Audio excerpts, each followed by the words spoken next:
Jonathan here with Darrow Kia Madison. I'm standing here in our service department. Today I wanted to take a moment and talk about fully synthetic oil versus semi-synthetic oil. Now there's a little bit of confusion sometimes between the two. Synthetic oil has a more controlled manufacturing process. It's cleaner and ultimately a little bit better for your car than conventional oil.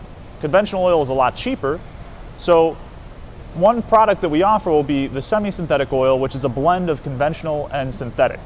It provides you some of the benefits of the synthetic oil as well as the cost effectiveness of the conventional oil.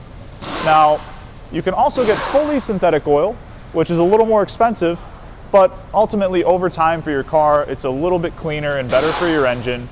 And what it comes down to is the synthetic oil will be a little bit more money, but if you plan to keep your car for hundreds of thousands of miles, it might make more sense. You can also go a little bit longer between your oil changes with the fully synthetic.